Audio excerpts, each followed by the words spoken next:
Hello, hello, hello. Hi, thank you so much for tuning in. Thanks for joining me. If this is your first time sharing with one of my lives, I am Dr. Faith B.Yisrael, formerly Faith Brebnor from Belgarden, Tobago. I am an assembly woman. I am a public health professional, a health educator by training. Of course, many of you know me as Dr. Faith, and that's because I have a doctoral degree in behavioral and community health sciences. That was from the University of Pittsburgh Graduate School of Public Health. Yes, I went all the way to Pittsburgh to get to public health. Thank you so much for tuning. Hi, Ken. Thank you so much for tuning in.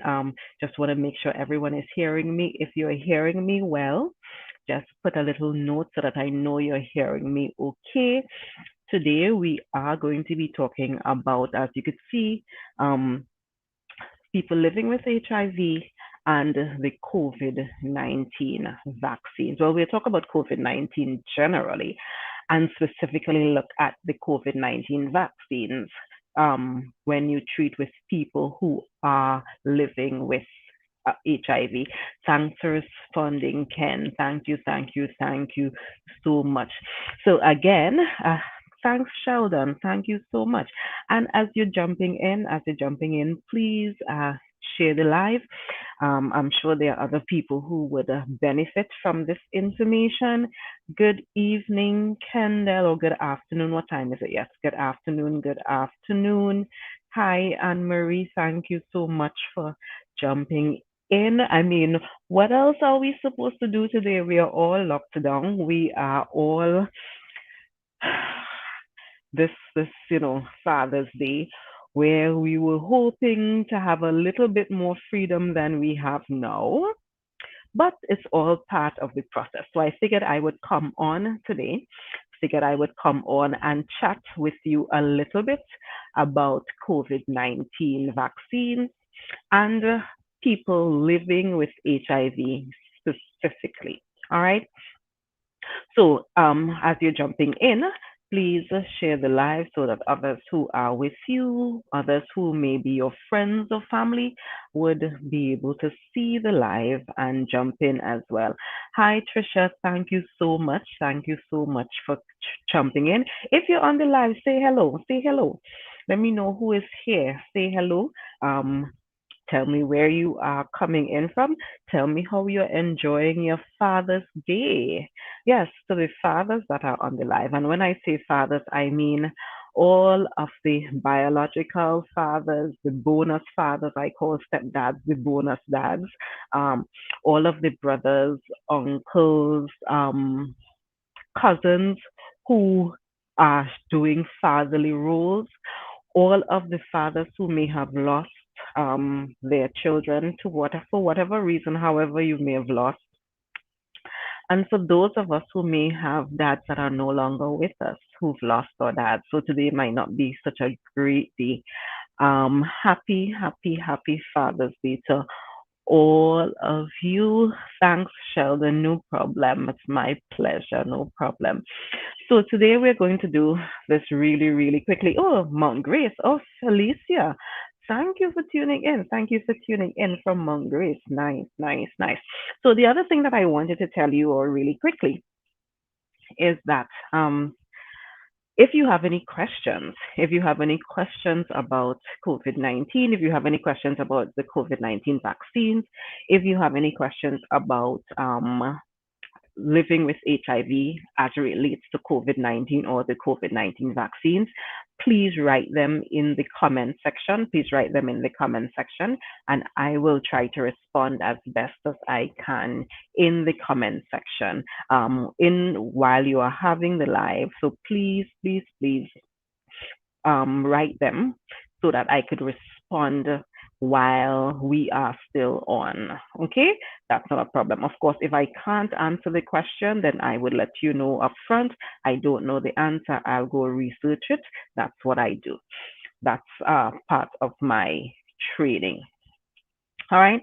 So again, I'm just taking a second here to share this in one other group that I am in so that everyone is able to see the live. Again, as soon as you jump in, just share so that we can have as many people as possible benefiting from this feed. So I'm looking at my notes. Um, we know that since we've been dealing with um, COVID-19, oh, Friends for Life, one of my favorite organizations in Trinidad and Tobago. So here, Friends for Life, hey. So one of the questions that I get all the time is whether whether HIV puts you at risk for COVID-19 or whether COVID-19 puts you at risk for HIV. It kind of goes both ways. The way I get the question, it goes both ways. So the first part of it, if you have HIV, does that put you more at risk for getting COVID-19? The general consensus from the data that is out there is that not really, but it all depends on where you are in your HIV journey. If you are somebody who is taking your medication, if you are somebody who is, your CD4 count is pretty good, your viral load is pretty good. If you are somebody who is classified as undetectable, meaning that your viral load is so low that even if you have unprotected sex, you are not going to transmit it to somebody else because the amount of virus running around in your body is just so low. Individuals who are taking their medication, individuals who are undetectable, individuals with high CD4 counts and low viral load, those individuals, we see that they are not any more likely to contract COVID-19 because you're relatively healthy. You just are living with HIV, but you're relatively healthy. If your immune system though is compromised, meaning that your CD4 count is low, and your viral load, meaning the amount of the amount of HIV in your body is really high, and that means you are pretty sick. Otherwise, it's pretty sick. It means that if you do come into contact with somebody who has COVID-19, you are at a higher risk for contracting COVID-19 because your body, your immune system that is there to fight off COVID is not as strong as everybody else's.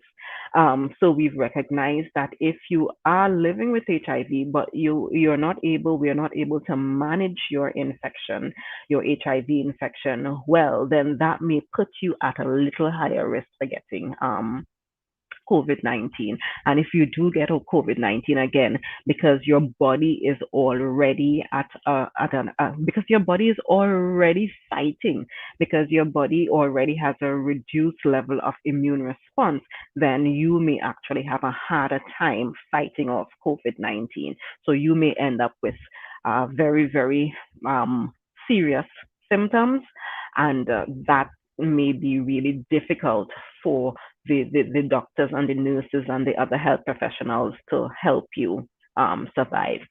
So if you are living with HIV, you need to ensure that you continue taking your HIV medication, because remember, that is what's going to help you to keep your immune system healthy, to ensure that the virus, as in the HIV virus, does not multiply in your body and does not cause your immune system to be damaged. Okay, so that is critical.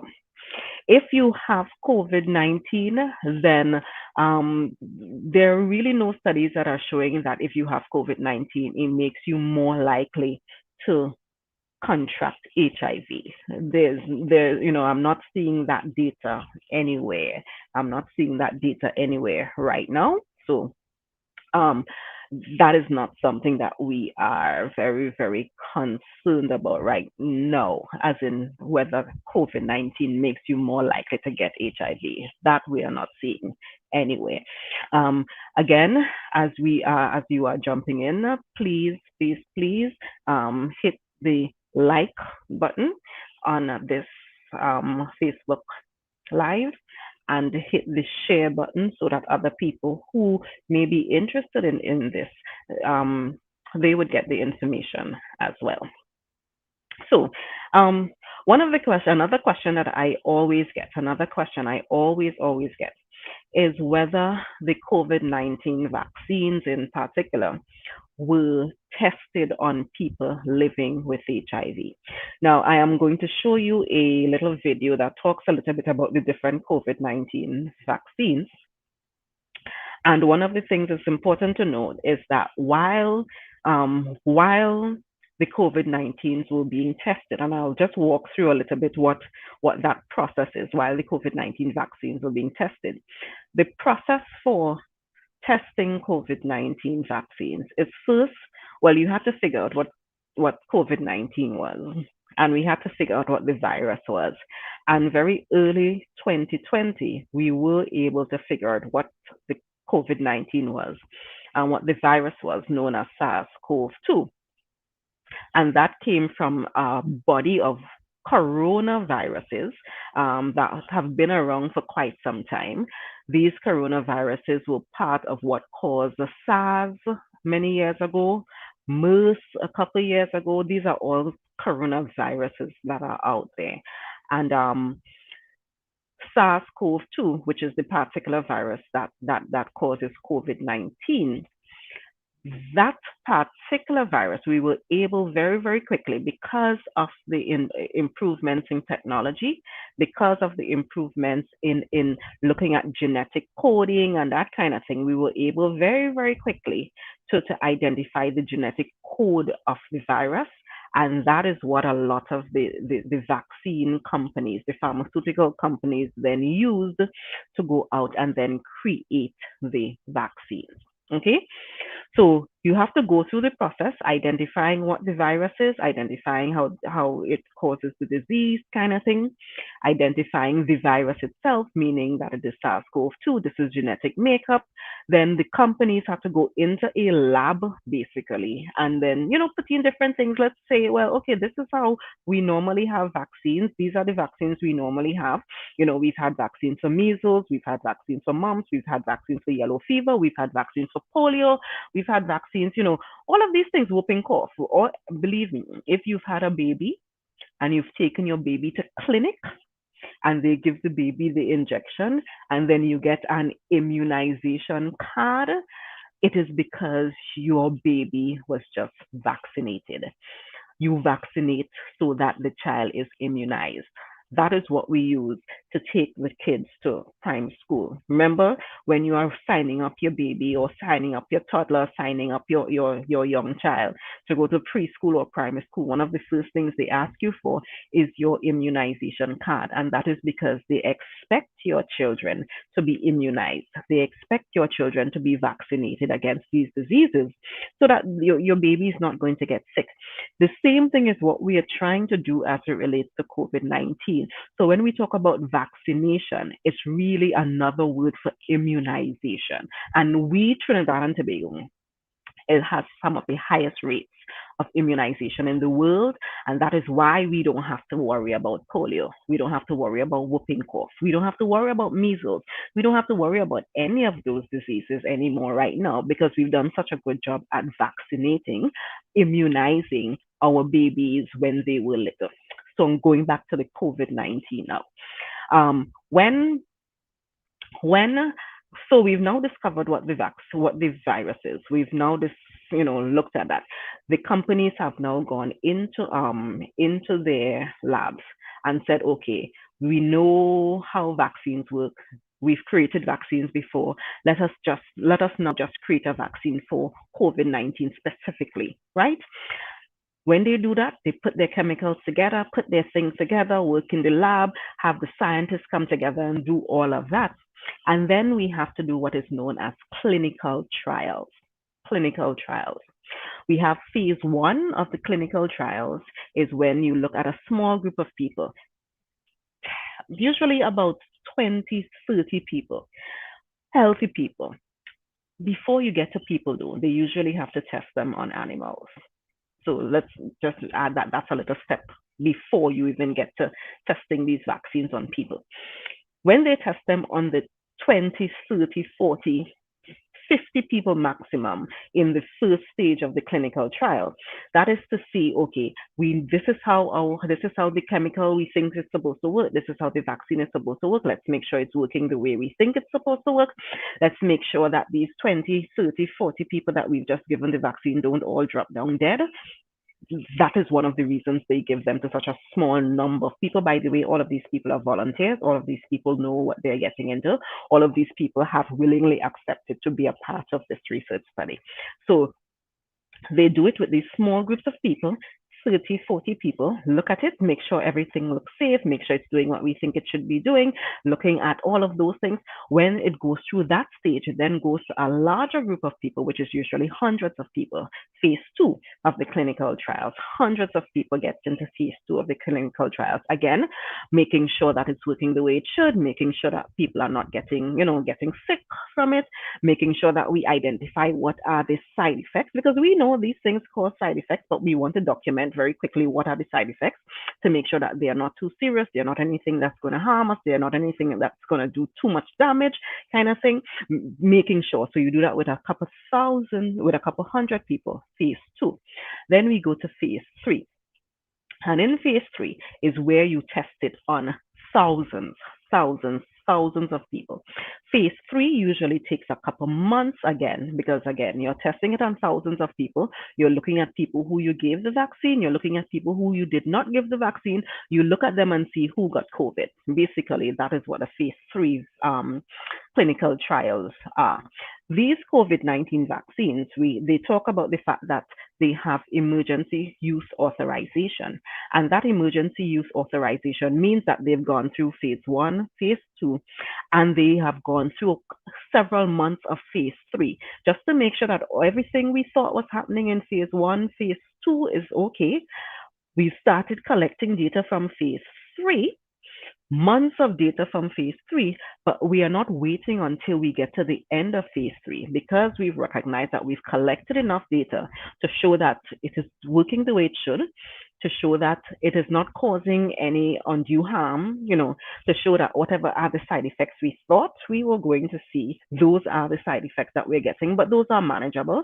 And because this is a disease that has been ravishing the world, the regulatory companies, the regulatory agencies, not companies, like the FDA, Food and Drug Administration, or the EMA, the European Medicines Agency, then say, okay, we're going to give you what is known as emergency authorization, emergency use authorization, because we've seen a lot of your data. Your data shows that it's working. Your data shows it's not, you're not killing people. It's not doing anything bad. Your data shows that we are gaining way more from it than if we don't have it. Go ahead and start manufacturing it, so that when we get to the point of finally approving, actually approving the vaccine, you've already gone through the manufacture process, and it's there just waiting to be distributed. That is what emergency authorization is. So I know that a lot of people are very, very concerned that emergency authorization means that they did not go through the trials. That is not true. Emergency authorization means you've had to have gone through many, many, many, many steps leading up to phase three, but we don't wait until the end of phase three because for normal authorization, you have to wait until you get to the end of phase three before the FDA or EMA says, okay, you can go ahead and start producing. Um, so they did not wait for all of that before the companies could start producing. So during that process, though, because people living with HIV is a special category of people, they did not want to do the testing for the COVID-19 vaccines on people living with HIV. They usually don't do testing of new medications or anything like that, clinical trials on women who are pregnant, people living with HIV, on children. There are certain categories that they usually don't do the original testing on. They want to make sure everything is, fine for quote unquote normal people, for people who don't have other medical issues and that kind of thing. And then they do trials of these subgroups. And you would hear companies like Pfizer, and they are now saying, yes, we've now done the trials on children. So children up to, I think, 12 can get vaccinated because we've been doing the studies on children 12 and above. Um, we've now recognized that, these other categories of people that ethically we could not include in clinical trials, we've now started doing clinical trials with them so that we can get additional data for them. So it's important to note that the COVID-19 vaccines, phase one, two, and three of the clinical trials for the COVID-19 vaccines did not include people living with HIV. However, since then, since those individuals are people who've actually um, been getting vaccinated, because there are a lot of people who have other diseases who've been getting vaccinated, there is now quite a bit of data of people living with HIV who got vaccinated, who we now know it's it's fine, it's okay, it's no different to somebody who is not living with HIV and so forth. So let me just take a minute. Let me look at my notes because I had kind of written off some questions that I wanted to make sure I answered as we go along. Again, if you have any questions, let me know. Just type them in the comments and I will answer them at the end if I haven't already answered them as I am going down. So yes, so we spoke about those two things. Again, if you're just tuning in, you can share this live so that others who may be interested in learning about this would have the answer. So we've all heard people talk about the fact that we have AstraZeneca and we have Sinopharm in Trinidad and Tobago. And we have Pfizer, which we kind of found out accidentally that we also have Pfizer for certain people. Pfizer is a name that we've heard about all the time in the US. Moderna is a name that we've heard all about. Johnson and Johnson are names. So these are all different companies that have made and have gotten approval for for vaccines. Let me stick one thing in here though before I forget. Trinidad and Tobago has a policy, and I'm putting it in because I know it's a big fiasco. I know it's a big hoopla between Trinidad and Tobago and what Guyana. We have country cuss out between each other right now. So let me explain the WHO approval part of it. Remember, I said before that we have the Food and Drug Administration, which is in the United States. To get FDA approval, you have to have done your clinical trials in the United States. You don't have to be a United States company, but you have to have done your clinical trials in the United States. So the three companies that have done their clinical trials in the United States are Pfizer, Moderna, and Johnson and Johnson. Those are American companies. They are set up in the US. They've gone through their phase one, two, three, and are now doing phase four and so forth in the United States. AstraZeneca, for example, and Sinopharm are not American companies. AstraZeneca is a European company. Sinopharm is a Chinese company. Well, it's made by a Chinese company. AstraZeneca, so AstraZeneca and Sinopharm were not approved by FDA because they are not based in the United States. They are not American companies. Um, that is not the organization that they have to report to on a normal basis. Okay. Sinopharm, though, because Sinopharm is not Sinopharm, AstraZeneca, Oxford AstraZeneca, that is a European company. The same way there is the Food and Drug Administration in the United States. There's the European Medicines Agency, I think is what the A stands for. Either agency or authority or one of those. Agency, I think it is. The EMA in Europe. So if you are a drug company, a pharmaceutical company in European country, in the European region, they don't expect you to go to FDA for approval. They expect you to go to the EMA for approval. So AstraZeneca has the equivalent approval that Pfizer and they have in the US. AstraZeneca has that same approval in the European countries from the EMA because the FDA and the EMA are the same. They're doing the same thing in the two different regions for the most part, right? The World Health Organization, which is the UN body that is responsible for health, World Health Organization, what they've been doing is helping people. What they've been doing is helping people, um, helping countries like ours. So Trinidad and Tobago has a food and drug or something. I can't remember the exact term. But if you look at what we do not really have all of the technology. We don't really have all of the manpower. We don't really have all of the different, things to say, well, if we have to do a study in Trinidad and Tobago, let us do the approval. Let us go through all of the experiments. Let us see what they've written and then decide. So countries like Trinidad and Tobago, instead of trying to cipher through all of the data that these drug companies have presented, what we've done is allowed the World Health Organization, which is an entity that has the technical capacity to review the data to ensure that everything seems fine and so forth. We've allowed them to do their authorization. And so in Trinidad and Tobago, what we have said is that we will only use vaccines that the World Health Organization has approved, right? The World Health Organization does not go around telling companies you must send your information for the World Health Organization to approve. The WHO does not do that.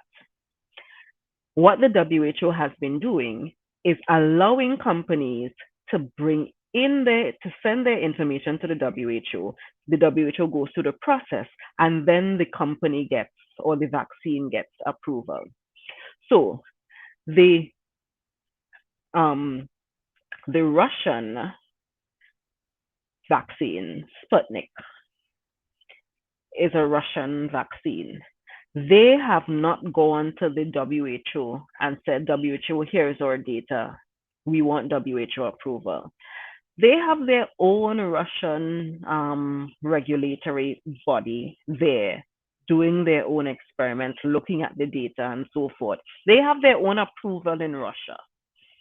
They have not come to the WHO to say, WHO, please look at my data. They have not done that. WHO is not going to go to Russia and say, hey, Russia, you all have to send us your information. WHO is not going to do that. So that Sputnik vaccine right now has not gotten WHO approval because the company that produced it has not approached WHO for WHO to go through that process. Does that mean that the vaccine is not working? No. Does that mean that the vaccine is unapproved? No. It had to have gotten approval in Russia in the Russian system. The same thing applies to Cuba is now going through its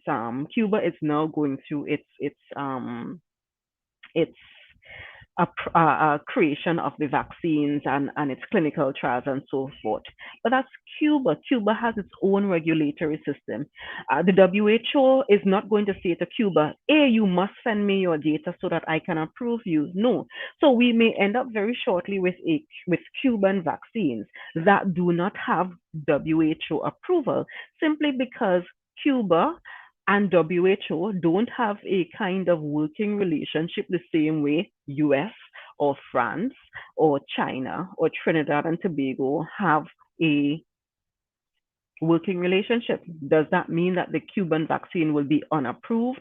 Does that mean that the Cuban vaccines will be experimental? Does that mean that the Cuban vaccines will be all? No, no, no, no, no. That just means that the Cuban vaccines may not have WHO approval because the company in Cuba did not approach WHO to get approval. So I just wanted to take a little bit of time to explain that process because I see people throwing out all kind of I see people saying all the time about the vaccines that are not approved and that they're experimental and those things, when in fact those things are not necessary. They are not true. All right, so let me share.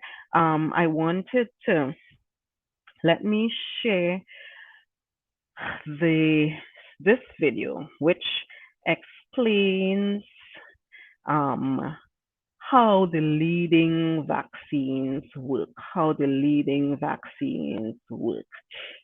Uh, Let me start playing it. You all would let me know if you're hearing properly.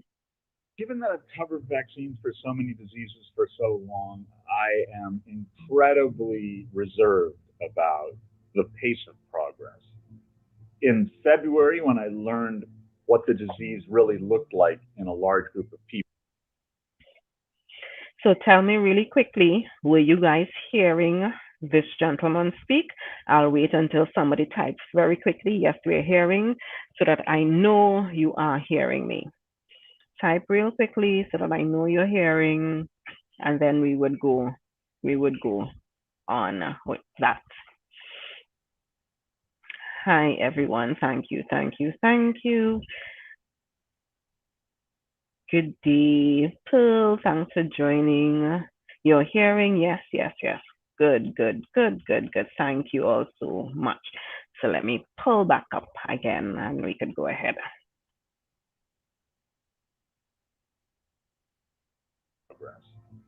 in February, when I learned what the disease really looked like in a large group of people, and we got a clear picture that most people recovered, that gave me a sense that we could do this. But getting from there to a safe and effective vaccine, it's a big leap. There are 8 different platforms people use to make these vaccines. The vast majority focus on the spike protein. The spike protein is on the surface of the coronavirus. It attaches to a receptor on our cells. If you can block that with an antibody, in theory, you can prevent infections. The story I just told you, though, is a story. So I just wanted to jump in there quickly because you hear us all the time talking about getting antibodies against COVID-19. We want our body to create antibodies because antibodies are a part of the immune system that helps us fight off diseases. In this specific case with COVID-19, you realize that what the antibodies do is basically attached to the spike protein.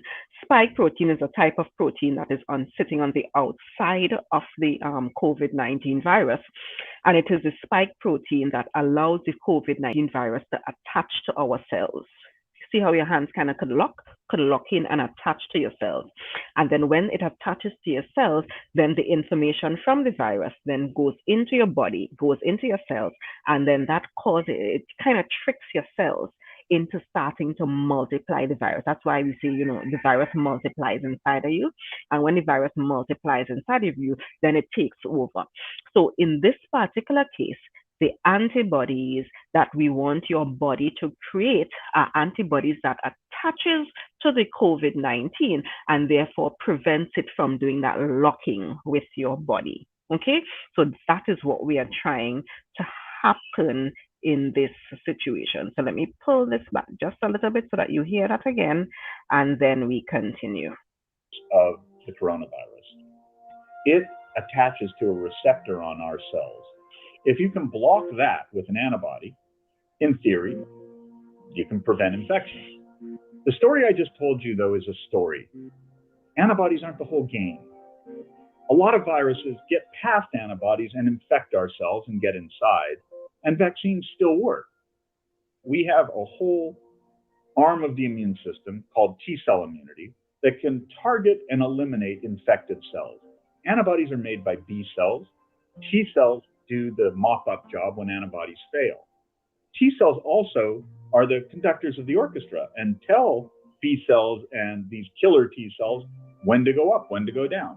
So you need these three different things working in concert. The B cells making antibodies, the T cells that kill infected cells, and the T cells that direct the orchestra.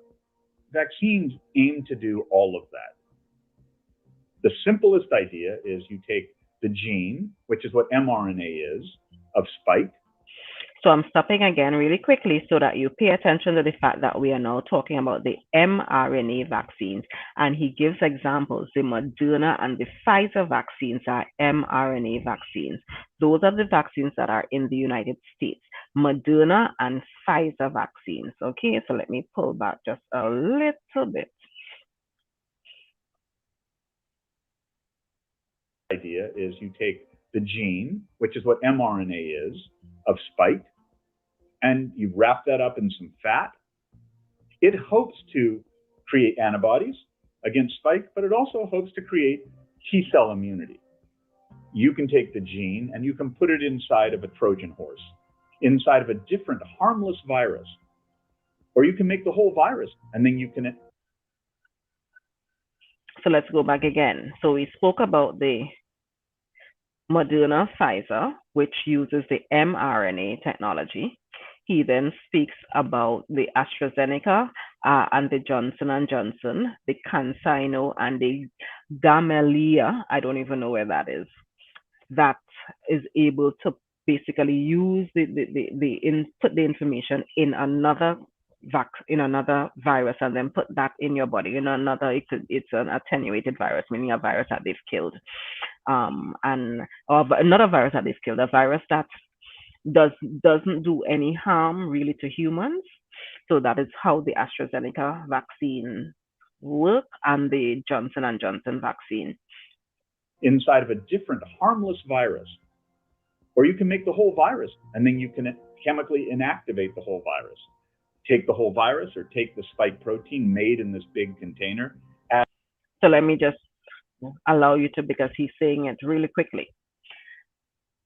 With the AstraZeneca, you take the information, the genetic information, you put it inside a different virus that we know does not harm human beings. Because remember, we have virus inside of us, bacteria inside of us. We have all of these things running around inside of us. Anyway, you put it in one that we know does not negatively impact humans. So it is inside a virus that is not going to harm us. That is how you get the AstraZeneca. Then you get to the Sinopharm, which is having the information inside of the COVID-19 virus, but they have actually killed the COVID-19 virus, and it then allows the information to be placed in you via a dead or a weakened virus. Okay, so there are many times when I hear people talk about the all of the new information, all of the genetic code that they're putting inside you, and they're putting the virus inside of you, which will make you sick. That is what killing people is, the virus that they're putting inside of you to make you sick and all of that. I think people don't understand, one, that there are several different technologies for making vaccines. Two, the one that is really new is the mRNA, which is the Pfizer and Moderna. But the others, we've been using those technologies for decades. So the measles vaccine that you got, the polio vaccine that you got, all of those, these are the kinds of technologies that they've been using, that the vaccine that you got 30, 40, 50 years ago.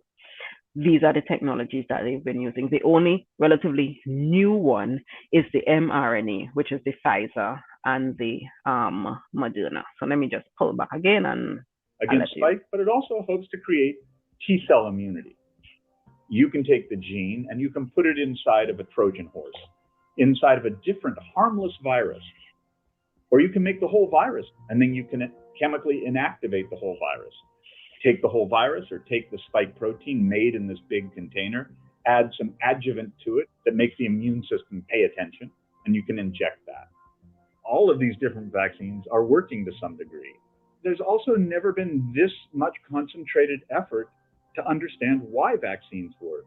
If we learn why this vaccine works precisely, I mean down to the level of antibody you need against spike or the N protein or whatever it might be, you can then take that information and instead of running an efficacy trial in 40,000 people with a placebo arm, you could possibly find better products simply by testing an experimental vaccine in a person, seeing what immune responses occur, and then pitting that against what we know actually works.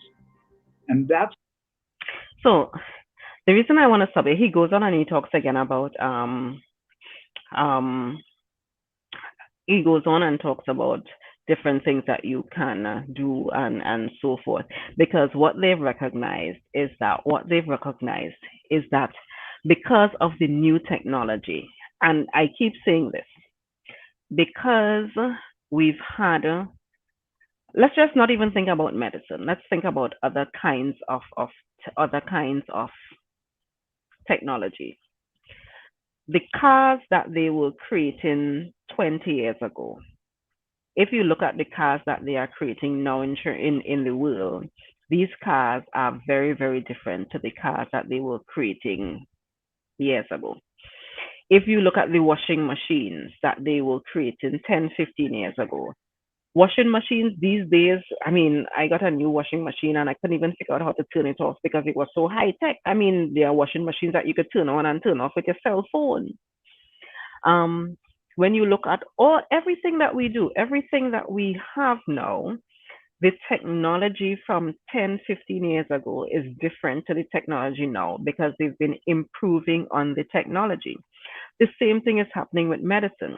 What they've recognized now, though, is even though we've had, for example, 40 years of HIV and we've never been able to get a vaccine for HIV, the new technologies that were developed with the mRNA for COVID-19, scientists are now excited because they're thinking, oh gosh, maybe we could use this specifically for HIV. So even though we've not had a vaccine for HIV for 40 years, gosh, we now know how to do it, or we now think we have an idea of how to do it.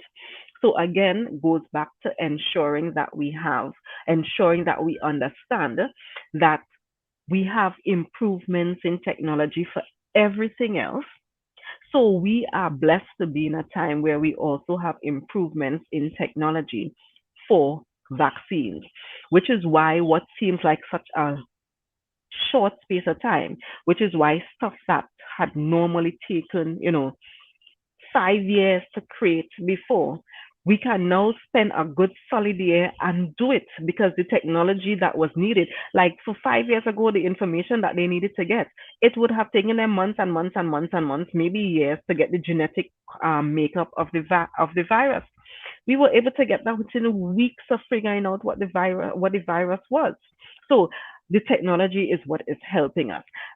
Sheldon, I see your comment about it being very confusing that when I stop the video. So what I am going to do, I'm going to read it back from the beginning and I am going to shut my trap and let you listen to the whole thing until this point. I apologize for that.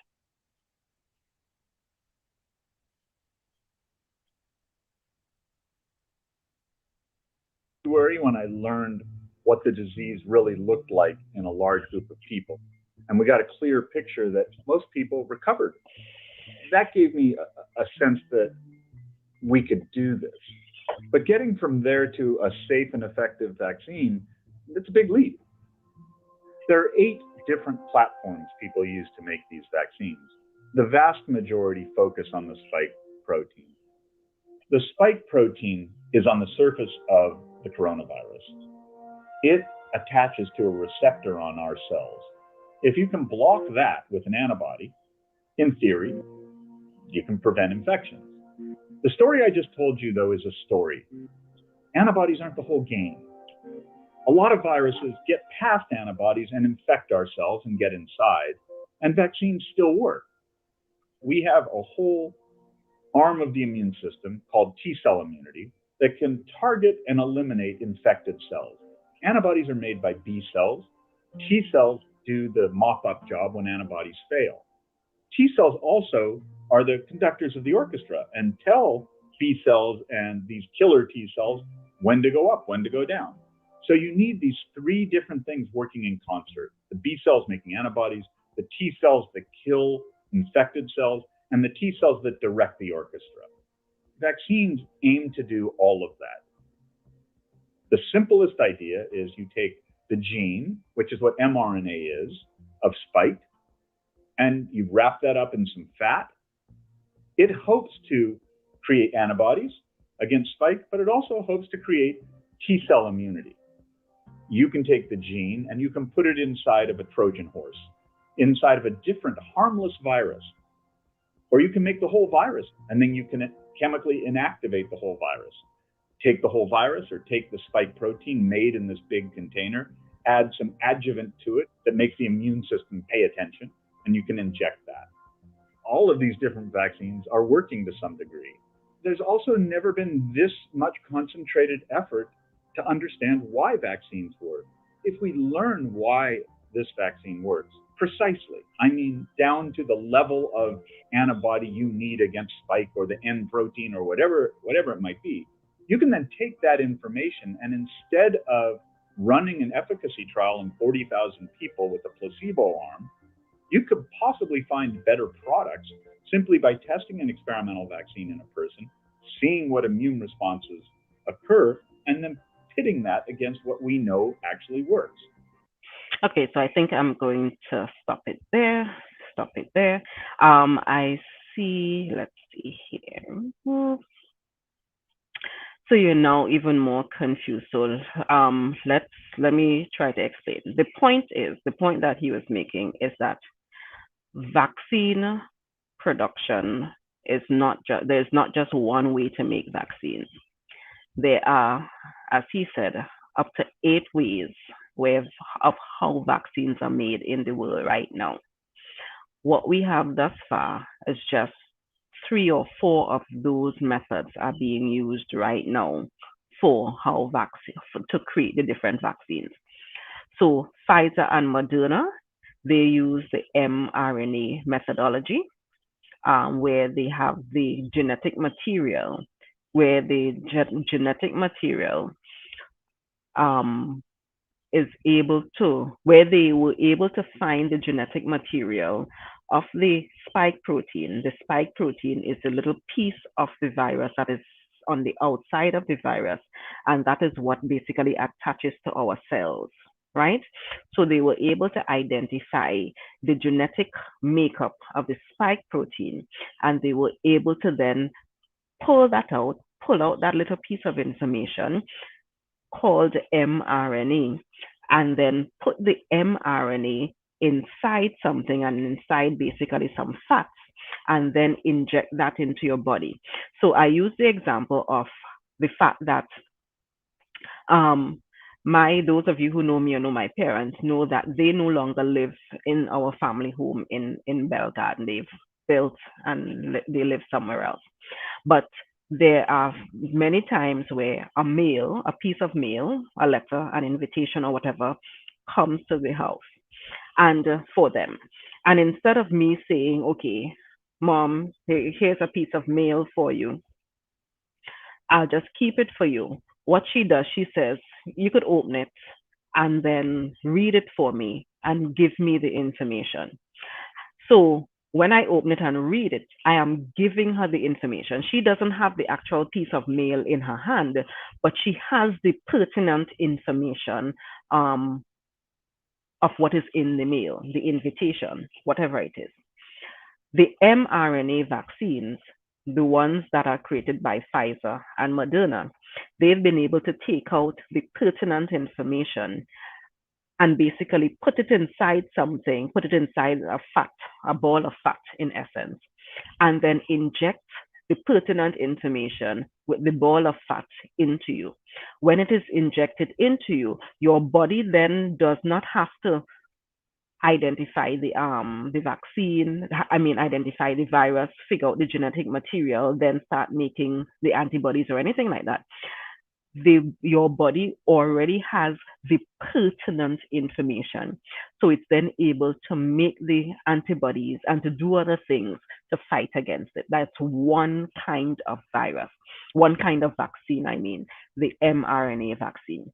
Then you have what is known as the AstraZeneca vaccine. The AstraZeneca and the Johnson and Johnson vaccines use a different type of technology.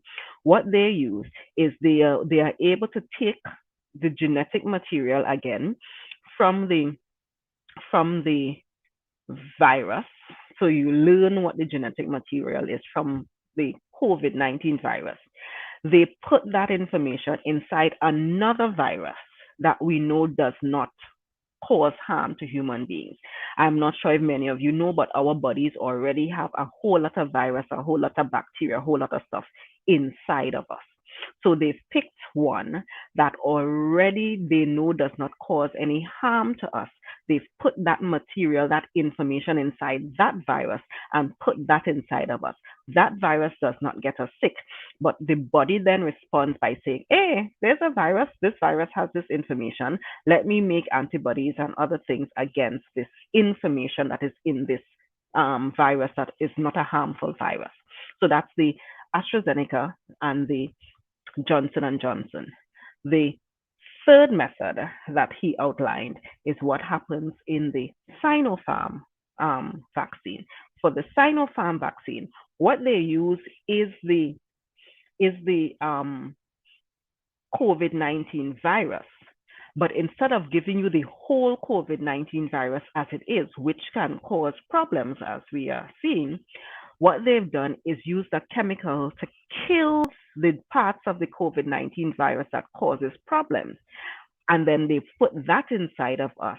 So what is in you does not cause harm. It does not multiply. It does not replicate and then causes a problem. Um, but your body is able to see, hey, that's a COVID-19 virus there. Let me then make antibodies to allow the body to fight against COVID-19. So that is why the three types of vaccines that we know about in Trinidad and Tobago, the Pfizer Moderna kind, the Sinopharm Johnson and Johnson kind, not Sinopharm, the AstraZeneca Johnson and Johnson kind, and then the Sinopharm kind. These three different kinds of vaccines, these three different groupings of vaccines work slightly differently to each other. And in the end, the ultimate goal is to allow your body to create antibodies against COVID-19, against the SARS-CoV-2, which is the virus that causes COVID-19, before you have actually come into contact with COVID-19, because that is what, maybe I should have started it, that is what vaccines do. Our bodies normally are able to create antibodies after it has come in contact with a virus. The thing with COVID-19, though, is that it is causing so much damage to our bodies. It is causing so much real damage that is actually causing a lot of people to get very, very sick and to die. That it is not worth risking just waiting to get COVID-19, because you could actually get COVID-19, but you may not survive it. What the vaccines do is jumpstarts that antibody development process. It jumpstarts that antibody creation process. So by the time you have come into contact with COVID-19, your body already knows how to fight against it. Your body already knows how to attack it. That is why it's so important to get vaccinated ahead of time, because if we all just wait to develop the natural immunity, many of us will not survive the infection. which is the hard part, which is the hard part. So guys, I hope that that was you were able to understand that part of it. So the last part that I want to chat about specifically is um, given all of this, what are the recommendations as it relates to people living with HIV and getting COVID-19 vaccines?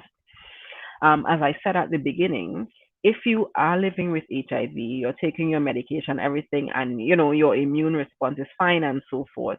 Your CD4 count is okay. Your viral load is very low. You are taking your medication. You are healthy. Other than the fact that you are living with HIV, then you may not be classified as a high risk person. If you recognize now, we have limited vaccines. So they are saying they are prioritizing, for want of a better word, people who have comorbidities. Comorbidities are other illnesses. So people who have diabetes, people who have um, high blood pressure, people who have those other kinds of diseases, people who have other cancers and so forth.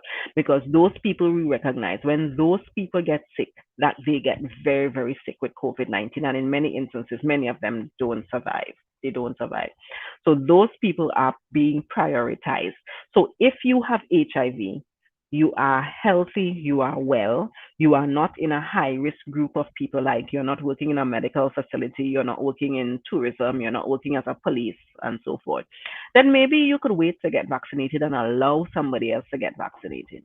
But if you are HIV positive and you have other comorbidities, you have high blood pressure, you have high blood sugar, you maybe have some other kind of cancer, you have all of these other things, you are now in a high risk group and you definitely should be vaccinated for COVID 19. You definitely should be vaccinated for COVID 19.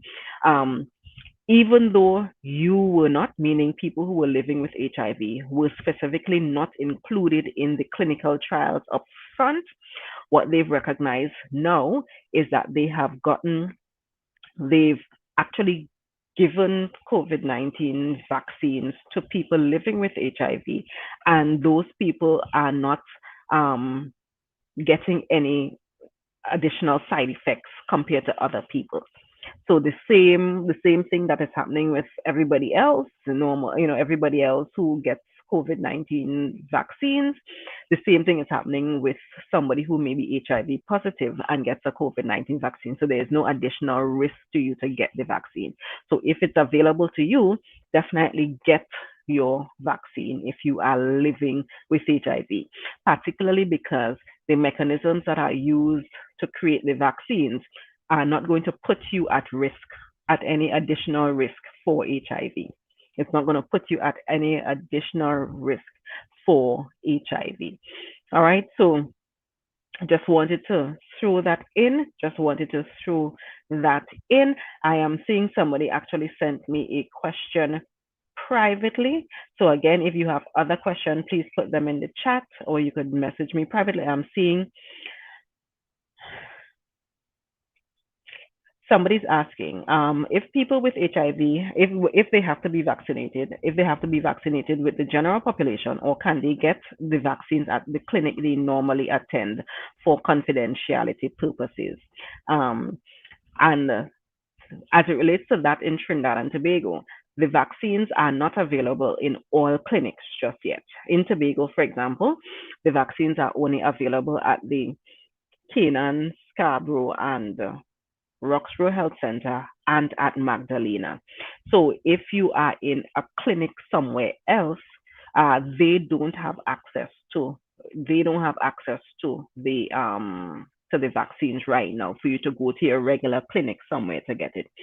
The issue with confidentiality is you do not have to disclose your HIV status when you're going to get vaccinated. There's no absolute requirement for you to disclose your HIV status because again, HIV does not put you at any higher risk or lower risk or anything like that.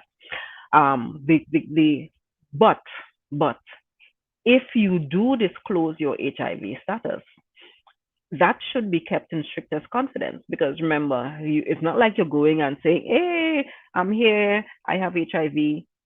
No, if you disclose it, it means you're disclosing it to the nurse or to the doctor. Really, it's nurses that are giving the medication, you're giving the vaccines.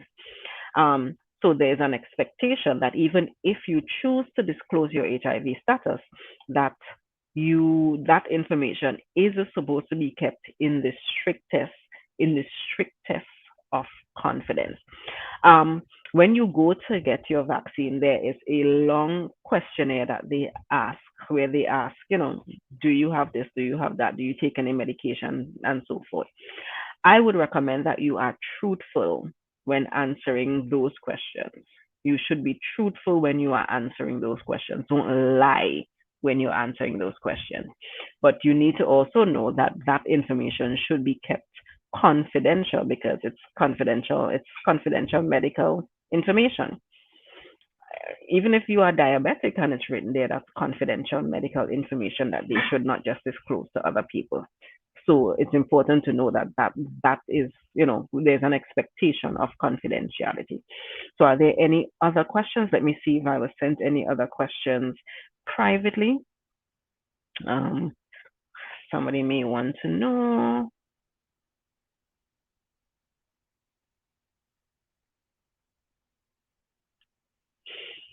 Let's see here. I'm not seeing any other questions privately. Let me now go through the messages that were sent here to make sure I've covered everything.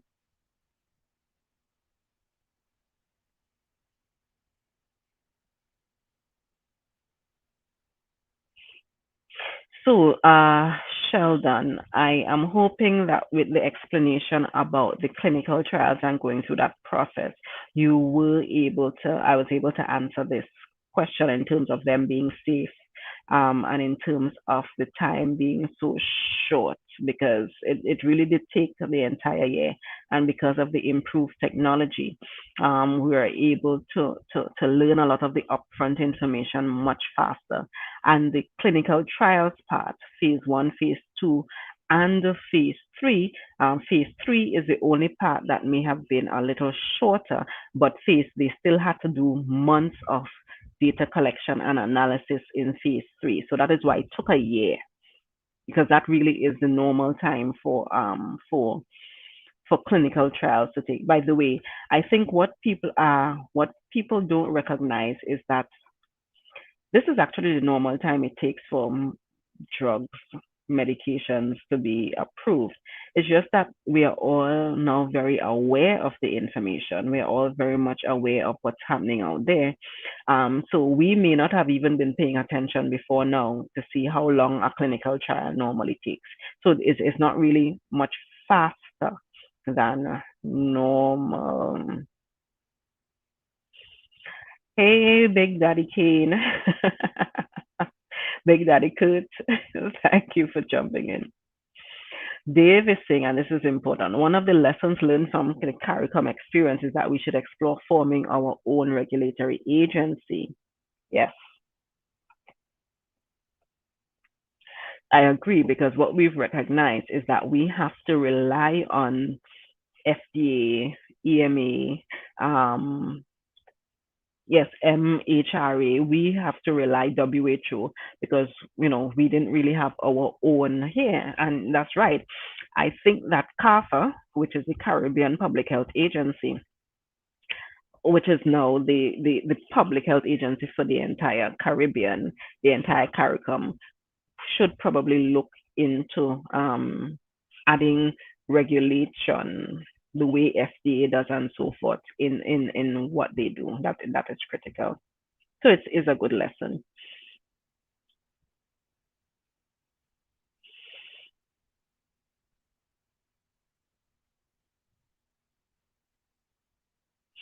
Let's make sure I understand you good what you are saying. People who are okay, maybe you can. Could you write that again? I'm not understanding. So Shell Joseph Alfred. Hey Shell, how are you? Can you indicate the efficacy of the AstraZeneca? So let me explain what efficacy means and why it is really not as important to look at efficacy, because that's another thing that has come out. Um, Efficacy is what is measured when you are doing the clinical trials and you are comparing the vaccinated group to the unvaccinated group within the clinical trial setting. Now, a clinical trial setting is one where you have to really be careful. It's a scientific study, so you have to be careful that you exclude all sorts of things that may be confounding variables, meaning things that could influence your trial, influence your research.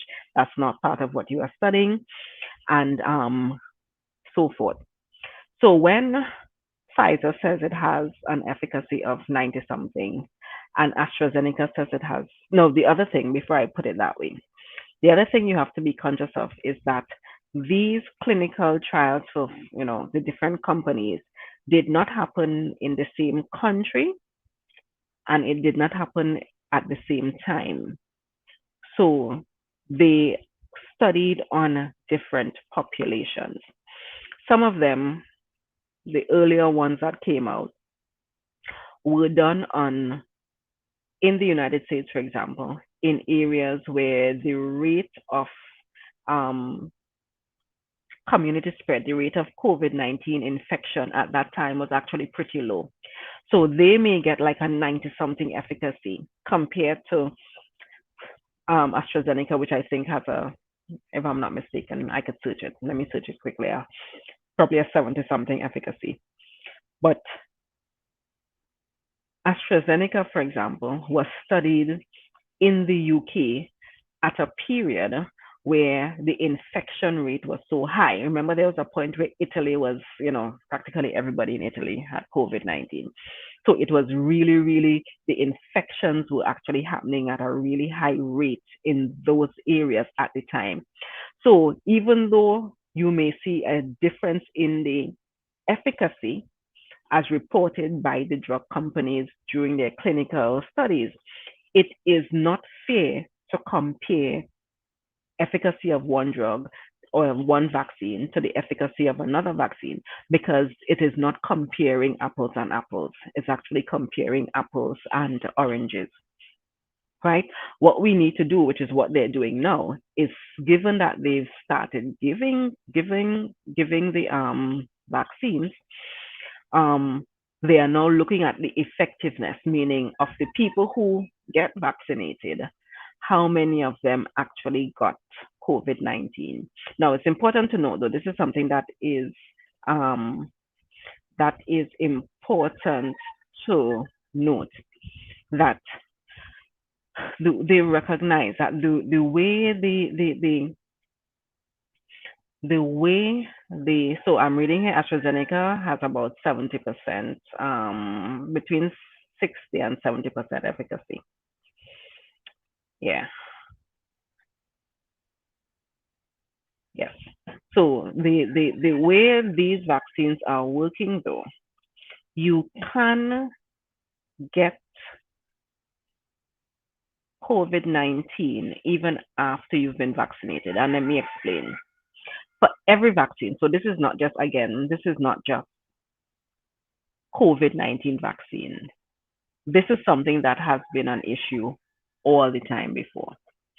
You can get, after you've been vaccinated, you can get what is known as a breakthrough infection, meaning even though you've been vaccinated for this thing, you still get an infection. That is a normal thing. It's not just relating to COVID-19 vaccines.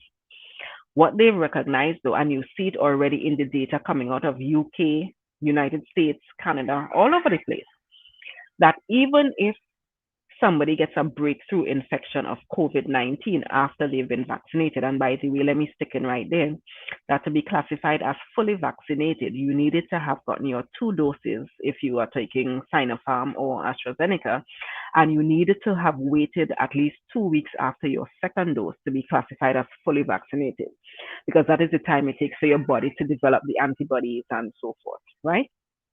Um, what they recognize is that for those people who've been vaccinated who get breakthrough infections, because the body is has already developed antibodies, because the body already has an immune response that is primed to already start attacking the SARS-CoV-2, which is the coronavirus virus. Um, your body is able to fight the virus. So even if you still get quote unquote infected and you still test positive, those people have very mild symptoms, or those people have no symptoms at all. As a matter of fact, they're realizing that people who've been tested, who've been vaccinated, who test positive, many of them, they don't even know that they got sick. They are asymptomatic. And this is seen, for example, in situations in the US where, because of where people work, they have to test them frequently. So they have to take a test every week, every 2 weeks. People who've been vaccinated who show up as positive, it's like, oh, but I don't even know I'm sick because there are no symptoms whatsoever. And that is how it helps the body. So instead of you getting severe symptoms, instead of you getting so badly ill that you possibly even die, even if you get vaccinated and you get a breakthrough infection, the symptoms are so mild that it prevents you from having to go to the hospital. It prevents you from getting very, very sick. It prevents you from dying. The other way being vaccinated helps you, and it actually helps those around you, is that even if you are vaccinated and you get an infection, it actually prevents the virus from multiplying the way it normally multiplies. It prevents the virus from multiplying the way it normally multiplies and ravishes your body. That's why you don't get the horrible symptoms that other people would get. But it also means that if you are talking or if you are coughing, for example, the the the the droplets that are coming out of your mouth, or if you sneeze, the droplets that come out of your nose are not going to be filled with a whole lot of virus in them, because the virus isn't multiplying in your body the way it did before if you were not vaccinated. So you being vaccinated, even if you get breakthrough infections, it still actually prevents you from infecting others, because it reduces the amount of virus that you shed, the amount of virus that you sneeze out or that you cough out. Um, because again, your body has been fighting so hard because your body had the antibodies ahead of time. It was able to fight hard against the virus and was able to protect you ahead of that. Yeah. So let me see. I hope that answers that question. So if you're trying to determine which vaccine is the best vaccine based on efficacy, Michelle, I would tell you that the best vaccine is a vaccine that you have access to, because it is going to protect you. And if you really, really listen, for example, if you listen to our Prime Minister yesterday, you would realize that the the rich countries, the US's, Canada's, and so forth, they basically buy up all the vaccines. And those of us who don't have as much money don't have as many vaccines available to us. So we kind of need to, whatever vaccine you get, take it, because that is what is available. That is what is available. The US and so forth, they bought up plenty of the vaccines already, and they are thing. Yeah. So he said, "Oh, congratulations, you've gotten your first shot and you wasn't sure of the second. Congratulations. I am waiting for my second shot too. I got my first and I'm just waiting for the second shot." Ken is asking, are you actually saying people who have complications like diabetes, cancers exactly should take the vaccine? Yes, that's exactly what I'm saying. If you have complications, because it means that your body, if you get COVID-19, your body already, and we are seeing that the people who really are dying from COVID-19 are the people with these complications, diabetes, cancers, and that kind of thing. So yes, if you have those, definitely get vaccinated, and get vaccinated sooner rather than later. Sooner rather than later. I'm getting another question whether if somebody who has malaria can take the COVID-19 vaccine. And